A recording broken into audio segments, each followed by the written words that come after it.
ايه رأيكم نعمل مع بعض كيكة مانجا سهلة وبسيطة من غير فرن ولا بيض ولا دقيق، واي حد يقدر ينفذها ويطلعها بالجمال ده. وفي البداية معايا بسكوت شوكولاتة مطحون. انا استخدمت النهاردة بسكوت بالشوكولاتة، تقدروا تستخدموا بسكوت سادة مفيش مشكلة.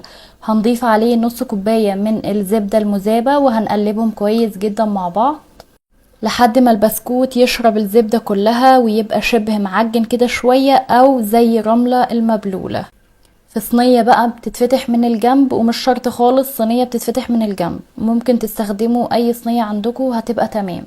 حطيت فيها ورق فاكيوم وهبدأ انزل بالبسكوت كده واسويه باي كوباية قعرها يكون متساوي بالشكل ده كده.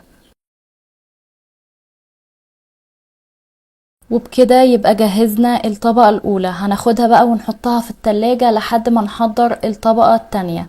معايا كوباية ونص من الكريم شانتيه، هحط عليهم معلقة صغيرة من الفانيليا، كمان نص كوباية من المية المتلجة، و3 معالق كبار من السكر.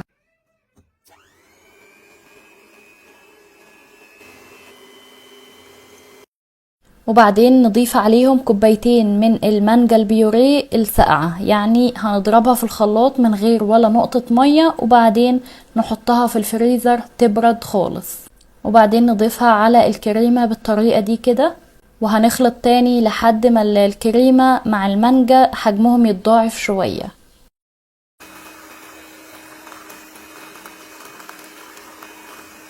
وبعد ما الكريمة حجمها اتضاعف شوية هنضيف كوباية من الزبادي، وهنضرب تاني لحد ما الزبادي معايا يختفي خالص.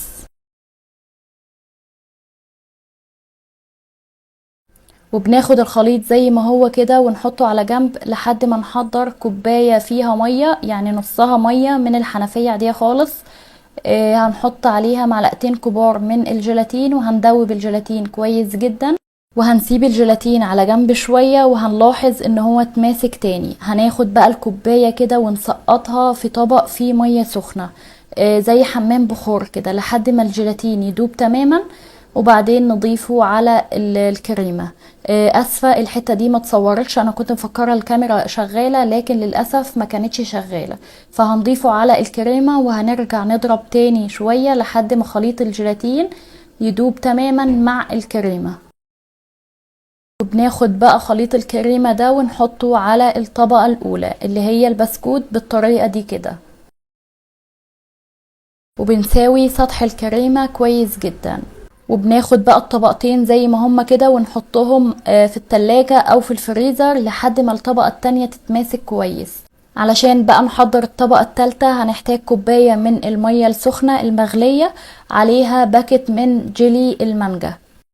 بندوب بقى بودرة الجيلي كويس جدا مع المية، وبعد لما الطبقة التانية من الكريمة تماسكت تماما هنصب عليها الجيلي بعد لما يبرد شوية. ما تعملوش نفس الغلطة اللي انا عملتها، ضفت الجيلي وهو سخن فبالتالي سيحلي شوية من الاطراف بتاعة الكريمة، وهتلاحظوا ده في الاخر.